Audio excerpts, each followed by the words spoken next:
మరి ముఖ్యంగా శ్రీ వైఎస్ కుటుంబ సభ్యులుగా తల్లి విజయమ్మ గారికి, మన ప్రియతమ నాయకుడు, మన ప్రియతమ ముఖ్యమంత్రి వర్యులు శ్రీ వైఎస్ జగన్మోహన్ రెడ్డి గారికి మనందరి పక్షాన విజయముతో కూడిన శుభములు తెలియచేస్తున్నాను. కీర్తిశేషులు మన దివంగత శ్రీ వైఎస్ రాజశేఖర రెడ్డి గారిని ఈ దినమున మనము జ్ఞాపకం చేసుకొనవలసిన అవసరత ఎంతైనా ఉన్నది. ఆయన యొక్క అడుగుజాడలలో, ఆయన యొక్క పంథాలో పథకాలను రూపొందించి ఒక నూతన పంథాలో నాయకత్వానికి ఒక రూపకల్పన చేసినటువంటి మన ప్రియతమ నాయకులు శ్రీ వైఎస్ జగన్మోహన్ రెడ్డి గారు. వారు గత కాలాన్ని అనుభవించిన అనుభవాన్ని బట్టి, గత కాలంలో ప్రజల యొక్క తీరును, ప్రజల యొక్క ఘోషను ఆలకించి నేను ఉన్నాను, నేను విన్నాను అన్న మాటలో మడిమ తిప్పకుండా ఎన్ని కష్టాలు, ఎన్ని నష్టాలు, ఎన్ని మాటలు, ఎన్ని విధాలుగా ప్రజా నాయకులుగా మాట్లాడినా కూడా వాటన్నిటిని భరించి ఒక నూతనమైన పంథాలో పరిపాలనకు సూచన ప్రాయంగా నిలిచారు. ఆయన చేసినటువంటి పనులను బట్టి మరొకసారి జ్ఞాపకం చేయబడుతూ, పూర్వమున అనగా దేవుని వాక్యం చెప్తుందంటే, యెహోవా చేసిన కార్యములు, పూర్వము జరిగిన నీ ఆశ్చర్య కార్యములు నేను మనస్ఫూర్తిగా జ్ఞాపకం చేసుకొనిచున్నాను అని తన యొక్క మాటలో తెలియజేస్తాడు. రైట్, మరింత సమాచారం అందించేందుకు మా ప్రతినిధి వినాయక్ మనకు అందుబాటులో ఉన్నారు. వినాయక్, మీ దగ్గర ఉన్నటువంటి అప్డేట్స్ ఏంటి? సీఎం ఇప్పటికే ఇడుపులపాయకి చేరుకున్నారు. ఈ కార్యక్రమం ఏ విధంగా సాగబోతోంది? షెడ్యూల్ ఏ రకంగా ఉంది? ప్రస్తుతం ముఖ్యమంత్రి వైఎస్ జగన్మోహన్ రెడ్డి ఇడుపులపాయకు చేరుకుని వైఎస్ఆర్ ఘాట్ వద్ద దివంగత నేత మాజీ ముఖ్యమంత్రి శ్రీ వైఎస్ రాజశేఖర రెడ్డి గారికి నివాళులు అర్పిస్తున్నారు. ప్రస్తుతం సర్వమత ప్రార్థనలు కొనసాగుతున్నాయి. దీని తరువాత ఆయన దాదాపుగా 1:30 ప్రాంతానికి బస్సు యాత్రను ఇడుపులపాయ నుంచి ప్రారంభించబోతున్నారు.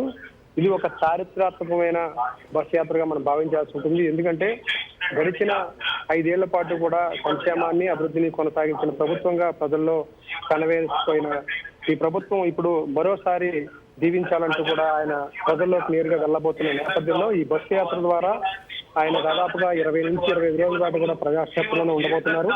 ఈ నేపథ్యంలోనే మనం చూస్తే కనుక ఈ బస్సు యాత్ర దాదాపు ఇడుపులపాయ నుంచి బయలుదేరి కుమారులపల్లి, వేంపల్లి, సర్వరాజుపేట మీదుగా వెళ్తుంది. అదేవిధంగా కమలాపురం నియోజకవర్గంలోని వీరపనాయనపల్లికి చేరుకుంటుంది. అక్కడి నుంచి గంగిరెడ్డిపల్లి, ఊగుటూరు, జమ్మలమడుగు నియోజకవర్గంలోని ఎర్రగుంట్ల వరకు వెళ్తుంది. ఆ తర్వాత కొట్టవదుర్తి మీదుగా సాయంత్రం 4 గంటల ప్రాంతానికి పొద్దుటూరు బైపాస్ రోడ్లో ఏర్పాటు చేసిన బహిరంగ సభకు వెళ్తుంది. అక్కడ ఆయన అంటే దాదాపుగా ఇప్పుడు ఇడుపులపాయలో బస్సు యాత్ర ప్రారంభిస్తే దాదాపుగా 64 కిలోమీటర్ల మేర ఆయన ప్రయాణం చేసి దాదాపుగా పొద్దుటూరుకు సాయంత్రం 4 గంటలకు చేరుకుంటారు. అక్కడ ఈ ఏదైతే సిద్ధం సభలో ఏ విధంగా అయితే జరిగాయో అదేవిధంగా ఇప్పుడు మేమంతా సిద్ధం పేరుతోటి ఈ బస్ యాత్ర ప్రారంభిస్తున్న నేపథ్యంలో ఇక్కడ పొద్దుటూరు బైపాస్ రోడ్ లో జరిగే ఏర్పాటు చేసే బహిరంగ సభలో ఆయన ప్రసంగిస్తారు. ఆ తర్వాత అక్కడి నుంచి ఆయన తిరిగి సున్నప్రాలపల్లి, అదేవిధంగా దువ్వూరు, జిల్లెల, నాగలపాడు, బోధనం, రాంపల్లి క్రాస్ మీదుగా చాగలమరి వెళ్తారు. అక్కడి నుంచి చాగలమరి మీదుగా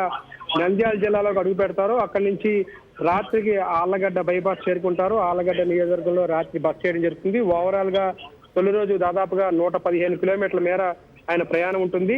ఈ విధంగా ప్రతిరోజు కూడా ప్రజలతోటి ఇంటరాక్షన్ ఉండడం, బస్సు యాత్ర ద్వారా ప్రజలతోటి మమేకం అవ్వడం, మరోవైపున రోజు కూడా ఆయా నియోజకవర్గంలోనే అంటే 2-3 నియోజకవర్గాల్లో ఆయన బస్సు యాత్ర కొనసాగుతుంది. ఆ తరువాత సాయంత్రం ప్రతి నిత్యం కూడా ఒక బహిరంగ సభ నిర్వహించబోతున్నారు. ఈ రోజు కడప పార్లమెంటు పరిధిలో మనం చూస్తే కనుక పొద్దుటూరులో తొలి సభ జరగబోతోంది. ఇందుకు సంబంధించి దాదాపుగా అన్ని ఏర్పాట్లు కూడా పూర్తయ్యని చెప్పుకోవచ్చు. మరోవైపున మనం చూస్తే కనుక ఇక్కడ రాష్ట్ర వ్యాప్తంగా ఒక ఆసక్తికరంగా ప్రజలంతా కూడా ఎదురు చూస్తున్నారు. ఎందుకంటే గడిచిన 5 ఏళ్లుగా ప్రభుత్వం తరపు నుంచి సంక్షేమాన్ని, అభివృద్ధిని కూడా ఏకకాలంలో పరుగులు పెట్టించిన నేతగా, ముఖ్యమంత్రిగా మనం గుర్తించాల్సి ఉంటుంది. దేశంలో కరోనా కాలంలో కూడా రాష్ట్రంలో సంక్షేమం ఎక్కడ ఆగలేదు. 2 ఏళ్ల పాటు కరోనా తోటి దేశంలోని అన్ని రాష్ట్రాలు కూడా అల్లాడిపోయిన సందర్భంలో కూడా ఇక్కడ రాష్ట్రంలో మాత్రం అభివృద్ధి సంక్షేమం రెండు కూడా కొనసాగాయి. గడిచిన మనం కరోనా తర్వాత 3 ఏళ్ల పాటు మనం చూసుకున్నట్లయితే కనుక ఒకవైపున విద్యాశాఖలో దాదాపుగా 75,000 కోట్ల రూపాయలు రాష్ట్ర ప్రభుత్వం ఖర్చు చేసింది. మరోవైపున వైద్య ఆరోగ్య శాఖలో దాదాపుగా 70,000 కోట్లకు పైగా ఖర్చు చేసింది. పేదవాడికి ఒకవైపున వైద్యాన్ని విద్యని ఒకవైపున అందిస్తూనే మరోవైపున దాదాపుగా 30 లక్షల మందికి పైగా నిరుపేదలకు ఇళ్ల స్థలాలు ఇవ్వడం జరిగింది రాష్ట్రంలో. దేశంలో ఏ రాష్ట్రంలోనూ కూడా లేని విధంగా ఈ విధంగా 30 లక్షల మందికి పైగా నిరుపేదలకు ఇల్లు ఇవ్వడమే కాకుండా నేరుగా వారి పేరు మీద ఇళ్ల పట్టాలు కూడా రిజిస్ట్రేషన్ కార్యక్రమాన్ని కూడా ఇటీవల శ్రీకారం చుట్టారు. మరోవైపు దాంట్లో మనం చూస్తే ఇప్పటికే 10 లక్షల మందికి పైగా లబ్ధిదారులకు నేరుగా ఇల్లు రాష్ట్ర ప్రభుత్వం కట్టించింది. ఆ తర్వాత మనం చూసుకుంటే కనుక రాష్ట్రంలో 4 పోర్టు నిర్మాణాలు కొనసాగాయి. మరోవైపున 9 ఫిషింగ్ హార్బర్లు కొనసాగుతున్నాయి. ఈ విధంగా ఒకవైపు నుంచి అభివృద్ధి కార్యక్రమాలు జరుగుతున్నాయి, మరోవైపున సంక్షేమం కార్యక్రమాలు కొనసాగుతున్న పరిస్థితి. ఇటువంటి తరుణంలో మరోసారి తనకు అవకాశం ఇవ్వాలి. ఏ విధంగా అంటే మీకు ఓటు అంటే మీరు ఓటు వేయాలంటే మీ ఇంట్లో నేను మీకు లబ్ధి చేకూరితేనే ఓటు వేయనంటూ కూడా చాలా గర్వంగా ఒక విధంగా ఆయన ఇస్తున్న ఏదైతే ఉందో అది పూర్తి స్థాయిలో అడుగుతున్న తీరు కానీ ప్రజల్ని ఆశ్చర్యచకితులు. ఎందుకంటే చాలా ధీమాగా ఆయన పరిపాలన సాగించారు. 5 ఏళ్ల పాటు అభివృద్ధిని కొనసాగించారు, మరోవైపున సంక్షేమాన్ని కొనసాగించారు. దాదాపుగా 2.5 లక్షల కోట్ల పైగా డీబీటీ ద్వారా నిరుపేదల ఖాతాలోకి నేరుగా నిధులను చెల్లించిన ఘనత కూడా ఈ ప్రభుత్వానికి దక్కుతుంది. ఏదైతే 2017-19 మధ్యలో పాదయాత్ర చేశారో దాదాపుగా 3,300 కిలోమీటర్లకు పైగా పాదయాత్ర చేసిన సందర్భంలో ప్రజలకు ఇచ్చిన హామీలతోటే ఆయన నవరత్నాలు రూపొందించారు. నవరత్నాలు ఇప్పుడు అవే సంక్షేమ పథకాలతో పాటు ఏదైతే హామీ ఇచ్చారో ఆ సంక్షేమ పథకాలు కాకుండా హామీ ఇవ్వని పథకాలు సైతం దాదాపుగా 99% పైగా నెరవేర్చిన ఘనతగా ఈ ప్రభుత్వానికి దక్కుతుంది. ఈ నేపథ్యంలోనే 99% పైగా హామీలు నెరవేర్చిన నేపథ్యంలో మరోసారి అధికారం ఇస్తే ఈ ప్రభుత్వం ఏ విధంగా ప్రజలకు సంక్షేమాన్ని అందించిందో అంతకు మించిన సంక్షేమంతో ప్రజలకు మరింత చేరువగా అభివృద్ధిని కూడా చేరుస్తాము. అదేవిధంగా రాష్ట్ర ప్రభుత్వం ఏదైతే సంకల్పించిన పథకాలు కానీ సంక్షేమ పథకాలు కానీ అదేవిధంగా అభివృద్ధి కానీ కొనసాగుతాయనేది ఆయన చెప్పబోతున్నారు. ఈ నేపథ్యంలోనే ఏ విధంగా ఈ బస్ యాత్ర కొనసాగుతుందని ఒక అందరిలోనూ ఆసక్తి కలుగుతుంది. ప్రజలతోటి ఏ విధంగా మమేకం అవుతారు, సంక్షేమ పథకాలని ఏ విధంగా వివరిస్తూ ముందుకు వెళ్తారు, గడిచిన 5 ఏళ్లలో చేసిన అభివృద్ధి కావచ్చు, సంక్షేమం కావచ్చు, ఏ విధంగా ప్రజల ముందు ఉంచబోతున్నారు. ఆ తర్వాత మరికొద్ది రోజుల్లోనే మేనిఫెస్టో కూడా వైఎస్ఆర్సీపీ రిలీజ్ చేయబోతుంది. ఈ నేపథ్యంలో వైఎస్ఆర్సీపీ మేనిఫెస్టో ఏ విధంగా ఉండబోతుంది రాష్ట్ర వ్యాప్తంగా పెద్ద చర్చనీయాంశంగా మనం చెప్పుకోవాలి. ఎందుకంటే ఏ ప్రభుత్వమైనా అధికారం చేపట్టక ముందు దేవా నీకు వేల వందనములు స్తోత్రములు తండ్రి. సుట్లకు పాటుడు నాయన, యోగ్యుడు నాయన, స్తోత్రార్హుడు, పూజార్హుడు తండ్రి, నీకు వందనం. స్తోత్రం స్తోత్రం స్తోత్రం స్తోత్రం. మా బలం నీవే, మా ఖేడం నీవే, మా రక్షకుడు నీవే, మా విమోచకుడు నీవే, మా ఆశ్రయ దుర్గం నీవే నాయన, నీకు వందనం. స్తోత్రం. మా కోసం ఈ లోకానికి దిగివచ్చిన దేవుడు, మా కోసం ప్రాణం పెట్టిన దేవుడు, మమ్మల్ని ఎన్నుకున్న దేవుడు, ఏర్పరచుకున్న దేవుడు, ప్రేమించిన దేవుడు, కోరుకున్న దేవ, నీకు వందనం. స్తోత్రం తండ్రి. నాయన జగన్ను తన యాత్ర అంతటినీ, తన జీవితం అంతటినీ కూడా నీ బలిష్టమైన చేతి కిందికి, సంపూర్ణ అధికారం కిందికి అప్పచెప్పుకుంటున్నా తండ్రి. దేవా బిడ్డ జీవితంలో కష్టాల్లో, బాధల్లో, ఇరుకుల్లో, ఇబ్బందుల్లో అన్నింటిలోనూ ఆ బిడ్డను కనపరిచి దేవా ఈ బిడ్డను ఈరోజు నిలబెట్టినందుకు నీకు వందనం. స్తోత్రం దేవా.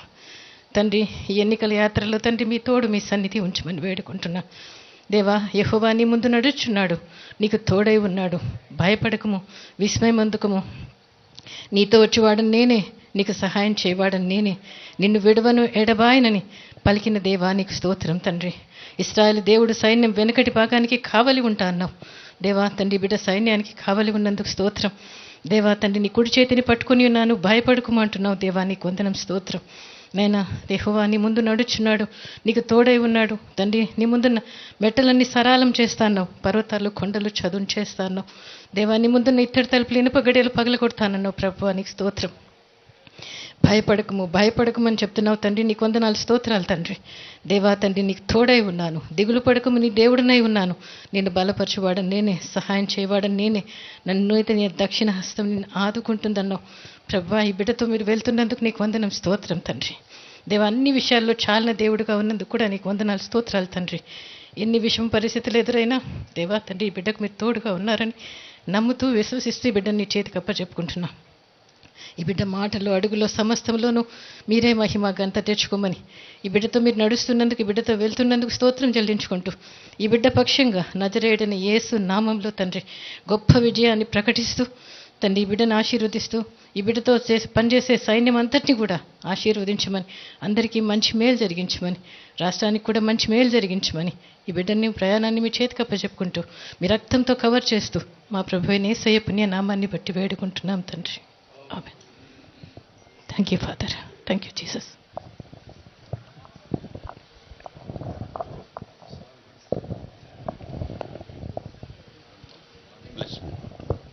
Please close your.